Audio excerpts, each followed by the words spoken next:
우리 정치하는 사람들이 그런 얘기를 해요. 원숭이는 나무에서 떨어져도 원숭이다. 정치인은 선거에서 떨어지면 사람도 아니다.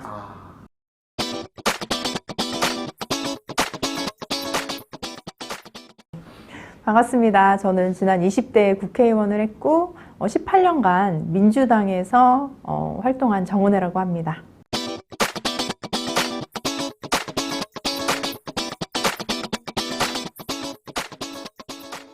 지금 같은 경우는 저보다 더 어리신 분들이 많은데 당시에는 제가 민주당의 128명 국회의원 중에서 최연소였습니다. 실제로 제가 처음으로 정치를 하면서 이제 국회의원 후보가 됐던 게 28이거든요.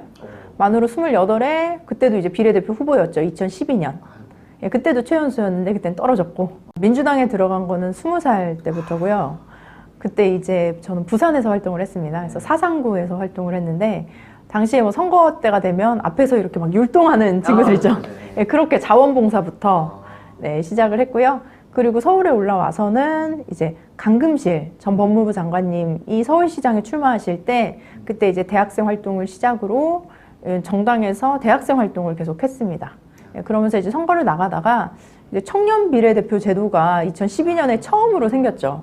당시에 저는 그 민주당에서 정책연구원이 있었어요. 그래서 민주정책연구원의 인턴이었고 하면서 이제 연세대 이제 석사를 하고 있을 때였고요. 그러다가 갑자기 청년 비례대표가 있다고 해서 그냥 제가 생각한 게 그거예요. 보통은 당시에 이제 국회의원에 출마하려면 뭐 몇 억이 든다, 몇 억이 든다 이런 얘기가 있잖아요. 근데 뭐 서류 하나만 내면은 내가 당선이 될 수 있겠구나. 뭐 이런 생각도 들면서 사실 도전을 했었죠. 그리고 원래 제 꿈은 연구원, 정책 연구를 오랫동안 하다가 우리가 상식적으로 생각하는 뭐 한 50살, 뭐 60살 이때 돼서 이제 출마를 하겠다. 뭐 당시에는 그런 생각이었습니다. 청년 비례대표를 출마를 했는데 전국에서 400명 정도가 지원을 한 거예요. 근데 그 중에서 이제 최종 4명에 선발이 됐었죠. 그때 뭐 다양한 과정이 있었어요. 뭐 모의 국회도 하고, 뭐 대변인 브리핑도 하고, 서류 면접 이런 그런 과정들이 있었는데 그 과정에서 제가 나중에 그 최종 4명에 들어갔고 비례대표 번호를 받았는데 이제 그때는 당에서 청년들을 좀 앞번호에 배치한다 뭐 이런 규정을 두고 했던 건데 이게 또 사람 일대로 안 되잖아요. 계속 밀려서 당시에 비례대표 27번을 받았습니다. 근데 이제 21번까지 국회의원이 당선이 됐고요. 그래서 뭐 떨어졌죠. 근데 다행히 또 당에서 상금 부대변인을 시켜주셨어요. 보통 그 당시에가 아마 상금 부대변인 최연소일 거예요. 네. 그래서 28에 부대변인이 돼서 이제 국회로 출근을 하게 됐었죠. 우리 정치하는 사람들이 그런 얘기를 해요. 원숭이는 나무에서 떨어져도 원숭이다. 정치인은 선거에서 떨어지면 사람도 아니다. 뭐 이런 얘기도 있고, 저는 사실 그 말이 무슨 말인지 몰랐거든요.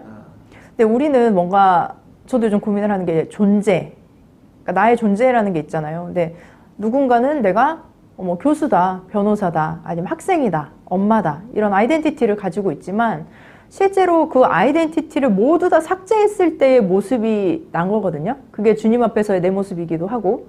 근데 우리는 너무 섣불리 어떤 사람을 평가할 때 그런 모습으로 평가를 하기도 하죠. 근데 특히 국회의원이라는 직책이 그 현직과 전직 그리고 되지 않은 사람의 차이가 굉장히 큰 직업입니다.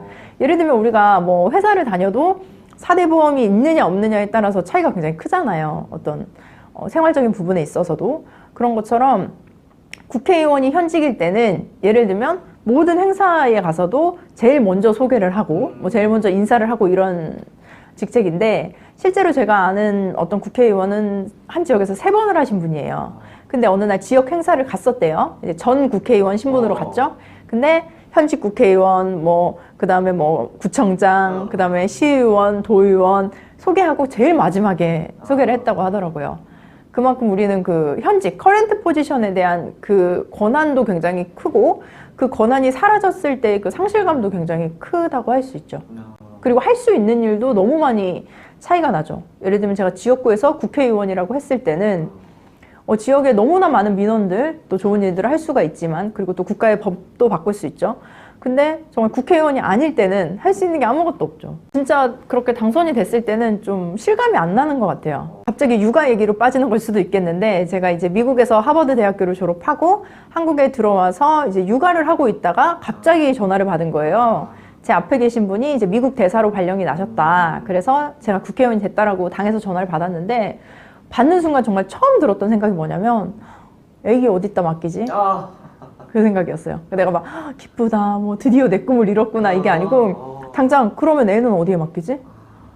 그래서 원래는 이제 뭐 국회 유치원도 있다고 하고 막 알아보니까 그것도 쉽지 않고, 뭐 여의도까지 왔다 갔다 하는 것도 애기도 힘들고, 그래서 결국에는 이제 남편이 일을 그만두는 걸로 저희는 사실 그때 당시에는 정리를 했지만, 정치인이라는 직업은 어항 속에 든 물고기라는 얘기를 많이 하거든요. 그러니까 모든 사람들이 저를 다 지켜보고 있기 때문에 저의 행동 하나하나가 조심할 수밖에 없고, 그렇다면 제가 일을 잘하고 뭐 업무 능력이 뛰어나고 전문성이 있고 라는 것으로 평가를 받기도 하지만, 이거에 더해서 저의 뭐 도덕성이라든지 아니면 가정 문제, 이런 것들도 모두 다 포함이 되기 때문에, 그렇게 되면 가족들이 사실 실질적으로 좀 희생해야 되는 부분들도 있죠. 그때 더 슬펐던 게 뭐냐면, 아니 우리나라에서 제일 어떻게 보면 그래도 좀 좋은 유망한 직업, 그리고 뭐 연봉도 높고 이런 직업의 국회의원인 여성인 저도 이렇게 육아가 힘든데, 그럼 일반 회사를 다니거나 아니면 뭐 비정규직으로 일하시는 분들은 그 육아는 정말 상상할 수도 없겠다. 저 같은 경우도 남편이 아예 그냥 일을 그만둘 수밖에 없는 상황이었는데, 이게 한 명이 일을 해서 아니면 또 어떤 직장을 다니느냐에 따라서 이게 너무나 달라질 수 있겠구나라는 생각이 들더라고요. 그래서 제가 처음으로 발의했던 법이 바로 라떼 파파법입니다. 정확하게 발음한 거. 라떼 파파. 우리가 라떼 커피 있잖아요. 이게 뭐냐면, 그 스웨덴 같은 데서는 되게 재밌는 게, 한 오후 3시, 4시에 가잖아요. 아빠들이 유모차를 끌고 라떼를 들고 걸어 다니세요.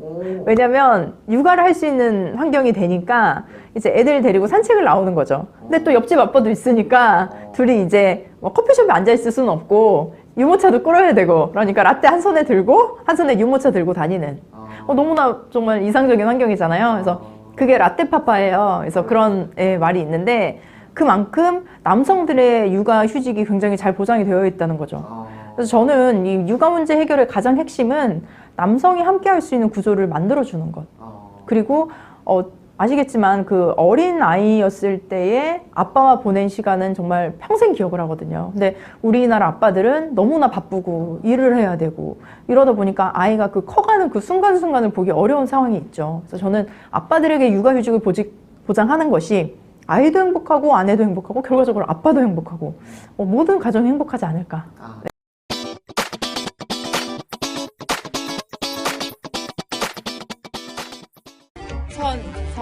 나는 헌법을 준수하고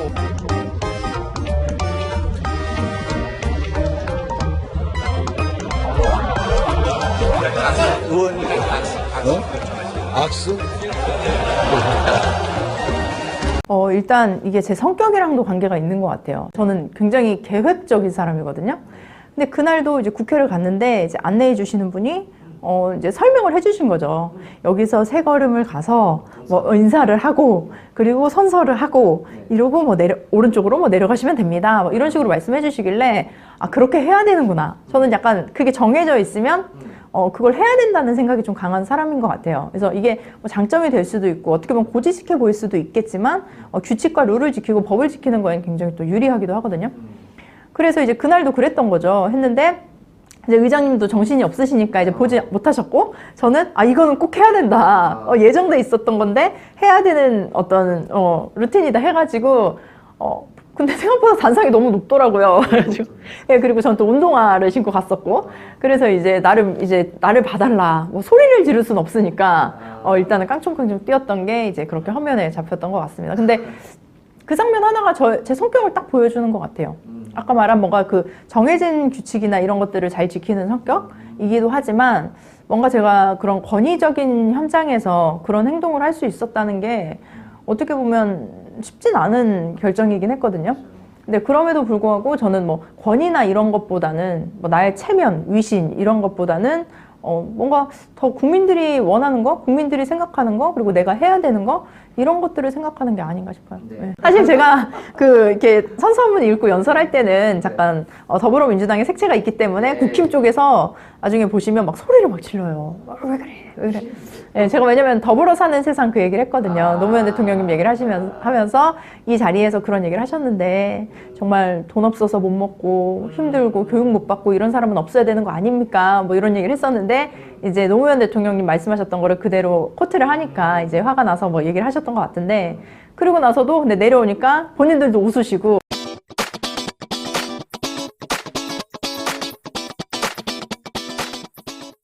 저희 아버지가 어릴 때 해주셨어요. 그래서 너가 크리스천이다 아니면 정치를 한다라고 했을 때는 정말 똥물 같은 데서 웃으면서 헤엄치는 사람이 돼야 된다. 그 상황에 안 들어갈 수는 없는 거다. 그리고 뭐 많은 사람들이 얘기를 하지만 쓰레기통에 있는 꽃은 쓰레기통에 있어도 꽃인 거죠.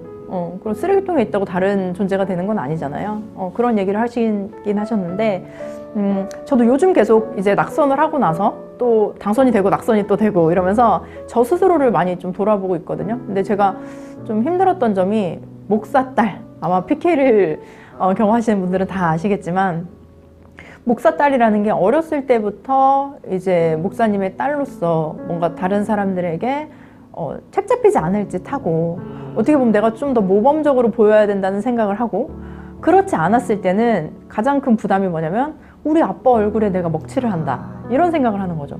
예를 들어 우리 아빠가 뭐 일반 회사를 다니거나 아니면 자영업을 하셨을 때는 제가 밖에서 다른 일을 해도 뭐 사실 아빠한테만 안 들키면 되는 거고 그리고 다른 친구들이 우리 아빠가 무슨 일을 하는지 뭐 별로 그렇게 관심이 없거든요. 근데 목사 딸이라고 한다면은 사람들이 가지고 있는 그 기대감, 익스펙테이션이 있는 거죠.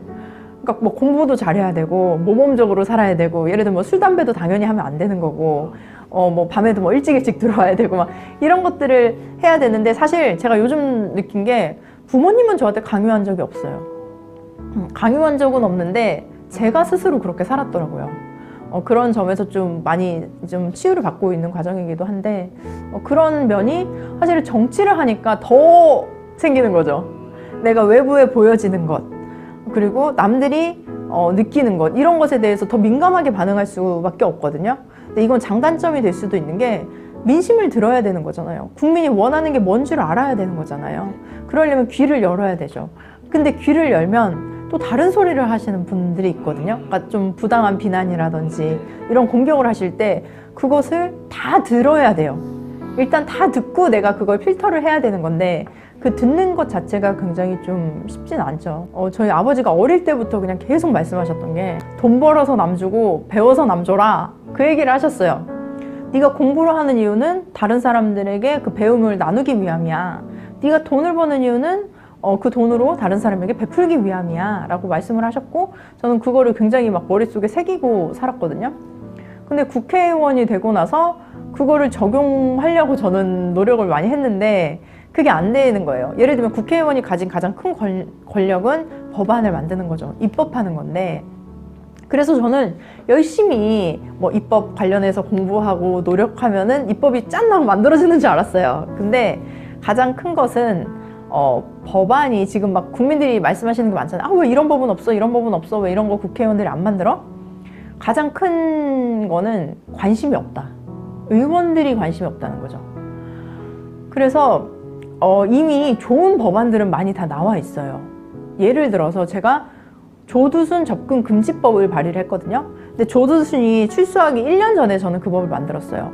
이런 법들은 임박해서 만드는 것보다 미리미리 우리가 대비를 해야 되는 거잖아요. 근데 의원들이 관심이 없더라고요. 그 법을 가지고 이 조두순이 곧 나오는데 피해 아동에 100m까지 접근이 가능하거든요. 100m면 진짜 건강한 사람이 이렇게 뛰었을 때는 뭐 한 20초 안에 이렇게 뭐 전후를 뛸 수 있는 거리인데 이거는 아니다. 그리고 뭐 방송에도 나가서 얘기를 하고 막 설득을 하려고 했는데 관심이 없는 거죠. 왜냐면 그 당시에 관심은 내년 4월에 있을 총선이었기 때문에 총선에 관련된 발언을 하거나 좀 자극적인 말을 했을 때 언론에서 더 주목을 하고 그런 것들을 받아들여지더라고요. 그래서 내가 잘못하고 있는 건가? 내가 어떻게 해야 되지? 이런 생각이 좀 많이 들었는데 이제 제가 와서 낙선을 하고 나서 보니 좀 보이는 게 달라집니다. 왜냐면 제가 그 하버드에서 배운 개념 중에 리더십 수업에서 그 스텝 온투 더 발코니라는 게 있어요. 그러니까 우리 모두는 각각의 무대 위에 있다는 거예요. 근데 무대 위에 있으면 관객이 안 보이죠. 깜깜하니까. 근데 관객은 저를 굉장히 잘 보는 거죠. 그러니까 그렇기 때문에 나를 보기 위해서는 잠깐 무대 밑으로 내려가 보라는 거예요. 그러면 무대 위에 서 있는 내가 보일 거라는 거죠. 그러니까 저도 그 당시에는 왜 이게 안 되지? 내가 열심히 안 하고 있나? 근데 열심히 하는 것과 잘 하는 것은 다른 것이고, 그리고 특히 크리스천으로서 내가 다른 정치인들과 달리 어떤 뭐 불법적인 행위라든지 아니면 약간 편법적인 행위로서 법을 만들고 통과시키지 않고 어떤 정당한 방법으로 하려고 하면 그게 쉽지는 않더라고요. 그래서 그런 것들도 많은 고민을 하게 되었죠.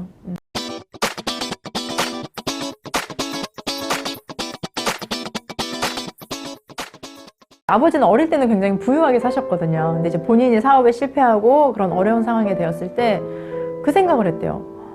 그럼 나보다 더 어려운 사람들은 얼마나 어려운 거지?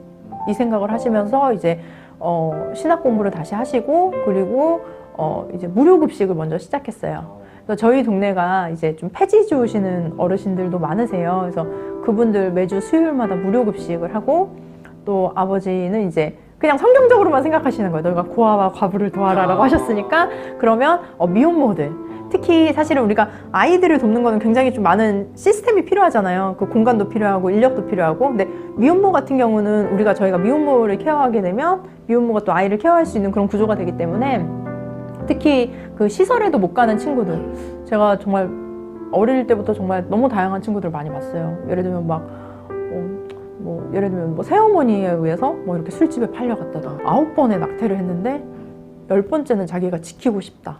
이 아이들은 정말 10대고 어린데 자기의 아이를 지키겠다고 하는 아이들이고, 그럼 당연히 그는 어떤 수를 써서라도 우리가 도와줘야 되는 거 아닌가. 그리고 저희 아버지가 계속 말씀하시는 자립, 그러니까 우리가 그냥 무조건 이렇게 도와주는 거는 방법이 될 수도 없다. 스스로 일어설 수 있게 만들어줘야 된다.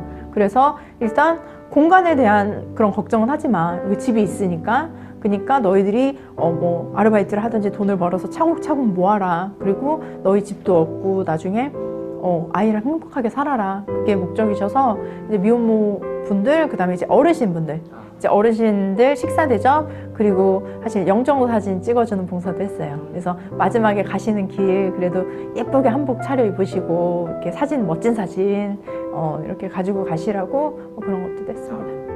사실 아버지가 2층에는 집을 사셔가지고 미혼모들이 지낼 수 있도록 공간을 만드신 거예요. 그러니까 우리는 지하실에 살고 미혼모들은 2층에 살고.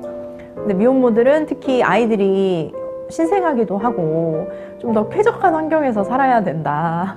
그래서 특히 이제 시설에도 못 가는 친구들이 많아요. 그러니까 시설 같은 경우는 굉장히 제약이 많거든요. 같이 있어야 하는 기간이라든지 퇴소 기간 이런 것들이 다 정해져 있기 때문에, 그래서 실제 우리가 사랑의 집이라고 불려지는 그 공간에서 7년까지 있었던 언니도 있거든요. 그리고 저희 아버지 목표는 자립하는 거. 그 분은 7년 있다가 본인의 집을 얻어서 나가셨어요. 전셋집을 얻어서 나가시고. 그리고 만약에 잠깐 일주일 한 달이라도 있고 싶은 분들도 와서 지낼 수 있게 그런 공간을 만드셨죠. 근데 저는 그런 모습을 보면서 당장 우리 집 지하실 집에는 곰팡이가 있는데 내가 진짜 한번 울면서 그랬던 적이 있죠. 그래서 뜨거운 물도 잘 안 나오고.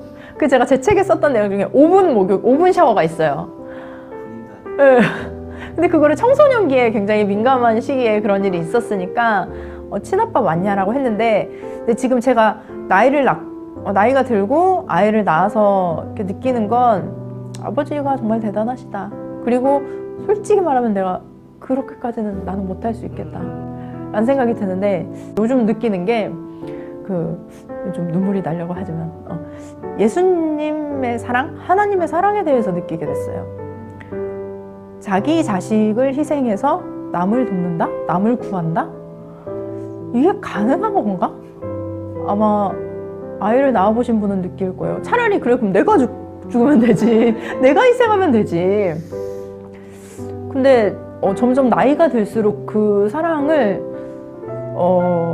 오히려 청소년기나 그 뭐 초신자일 때는 아, 내가 그 사랑을 받았어. 너무 감사하다. 막 이런 마음이었는데 요즘 제가 계속 퀘스천을 던지는 거예요. 도대체 그 사랑이 뭐예요?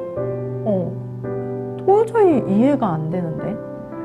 물론 제가 성경으로 보고 뭐 말씀으로 듣고 다른 목사님들께서 뭐 이러이러하다라는 게 있지만 내 가슴에는 사실 그게 와닿진 않아요. 그래서 요즘은 그 부분에 대해서는 저도 좀 책도 읽고 좀 고민을 하고 있는 중입니다.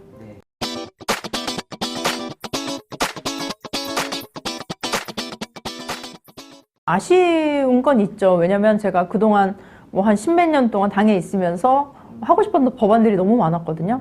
제가 그때는 이제 청년 비례로 당선이 된 거였으니까 그때 면접 때 그런 말을 했어요. 한국에서 나는 뭐 지방대를 나오고 그리고 돈도 안 되는 정치 활동, 정당 활동을 하고 그리고 뭐 미혼모 봉사 이런 거 봉사 활동하고 그냥 한국에서 나는 그냥 그런 사람이다.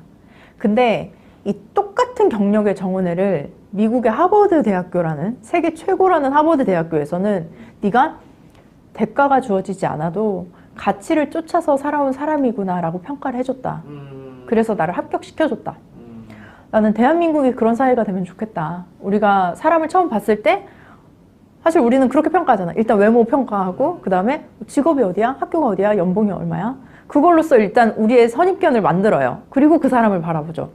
근데 한국에서도 문화 자체가 정말 대가가 주어지지 않아도 그 사람이 가치를 쫓아서 살아온 사람이라면 그 사람에 대한 평가가 난 달라져야 되는 것이 아닌가. 그래서 우리나라에 나는 청년들도 그렇게 살았으면 좋겠다.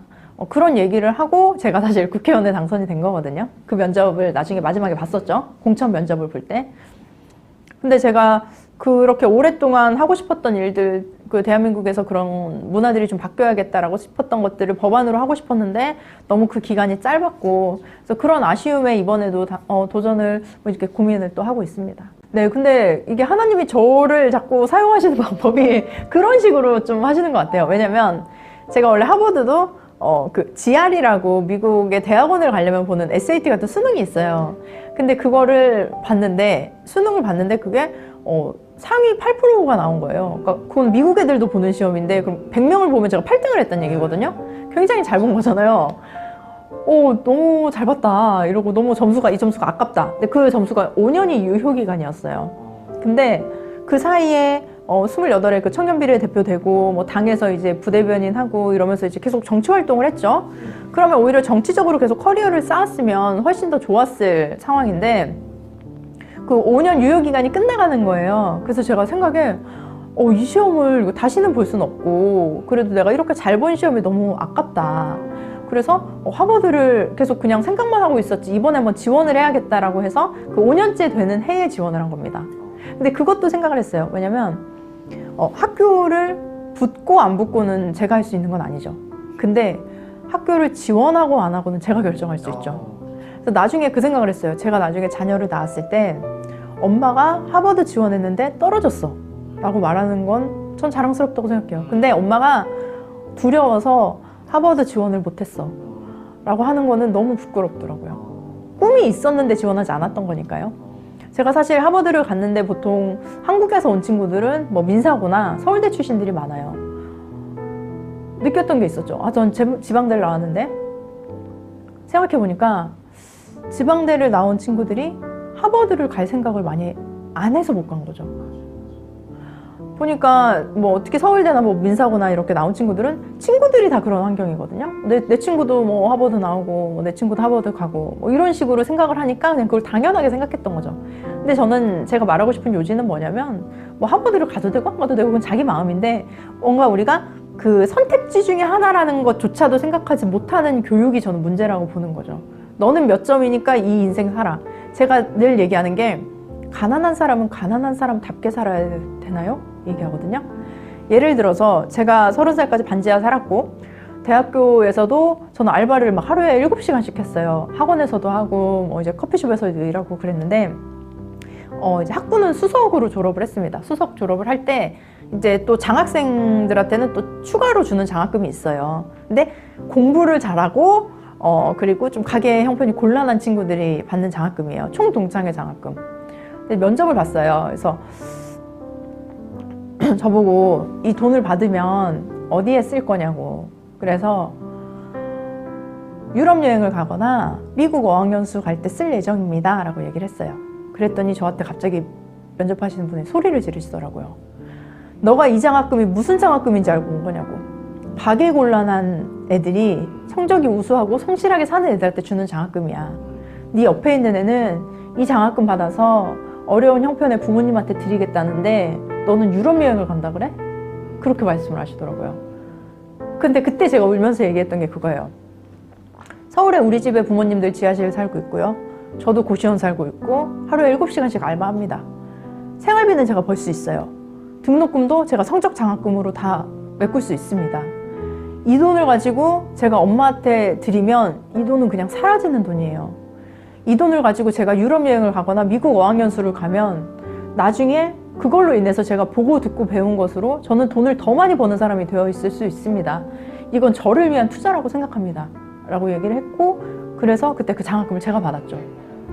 근데 우리 사회가 그런 게 있어요. 그러니까 가난한 사람이 왜 유학을 가? 예전에 뭐 그런 거 있었죠. 무슨 이렇게 지역에서 주는 쿠폰으로 왜 돈가스를 먹냐?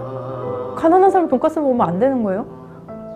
그리고 가장 큰 거, 가난과 비가난의 차이는 저는 교육에 있다고 봐요. 근데 교육의 핵심은 우리처럼 뭐 국영수를 잘하고 암기를 잘하고 뭐 수학을 잘하는 게 아니고 얼마나 많은 걸 봤느냐, 얼마나 다양한 경험을 했느냐, 얼마나 다양한 세상이 있냐는 걸 아느냐는 거죠. 제가 지금 하버드 다닐 때 남편도 이제 하버드에서 만났습니다. 그래서 남편은 5살 연하에 이제 하버드 이제 출신 남편을 만났는데 저희가 그 졸업하기 전에 너무 아쉽더라고요. 왜냐면 하버드에서 만난 친구들 한 명 한 명이 너무나 대단한 거예요. 전 세계에서 이렇게 뽑기도 하니까요. 그래서 얘네들 우리가 인터뷰해야겠다. 그래서 마지막 학기에 저희가 인터뷰를 했어요. 한 30명 정도 인터뷰를 했고 그거는 이제 책으로 곧 나올 예정입니다. 근데 인터뷰를 하면서 각각의 삶을 봤죠. 그리고 출신도 다르고 뭐 국가도 다르고 인종도 다르고 성별도 다르고 모든 배경이 다 다른 친구들인데 공통점을 저는 하나 발견했어요. 하버드에 오는 친구들은 누구냐? 자신의 특별함을 아는 친구다. 왜냐면 저는 그래요. 세상에 한 사람 한 사람은 모두 다 소중하고 특별해요. 비교할 수가 없거든요. 우리가 그 얘기 많이 하잖아요. 뭐 다빈치 작품이랑 뭐 모네 작품이랑을 비교할 수 있어요? 어느 게 더 작품은 비교를 할 수가 없어요. 물론 뭐 경매가로 매겨지는 가격은 다를 수 있겠지만 그렇다고 우리가 작품은 비교할 수 없거든요. 근데 우리는 인간 사회가 좀 상품화되어 있는 게 아닌가. 아이폰 12가 나오면 아이폰 11은 오래된 제품에 더 이상 쓰지 않아요. 사람도 그렇게 되고 있는 거 아닌가 싶어요. 그러니까 더 토익 뭐 900점 나오면 930이 취직하고요. 930이 있으면 960이 취직을 하고요. 그런 상황처럼 사람을 상품화 시킨다는 거죠. 근데 그런 숫자로 사람을 평가할 수는 없거든요. 모두가 특별하고 모두가 소중한 존재인데 하버드에 오는 친구는 내가 그 특별하담을 아는 친구들인 거죠. 우리가 일상에서 뭐 그런 분들이 계세요. 저는 뭐 그냥 평범하게 살았어요. 그냥 뭐 부모님 계시고 뭐. 아니요. 그 사람이 당신 인생이 특별한 거예요. 당신이 누렸던 삶, 누렸던 경험, 그 모든 것이 다 특별한 거예요.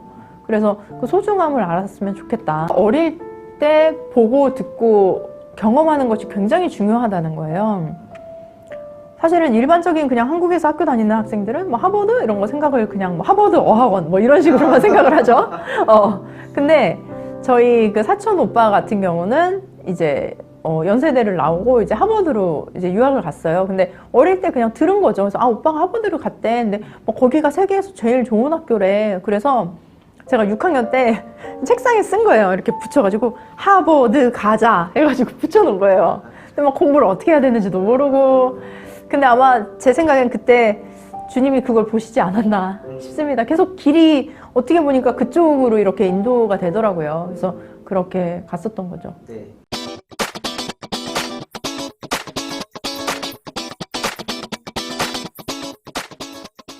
마지막 질문이 세상에 어떤 사람으로 기억되고 싶으신지요? 라는 질문에서 갑자기 울컥하더라고요.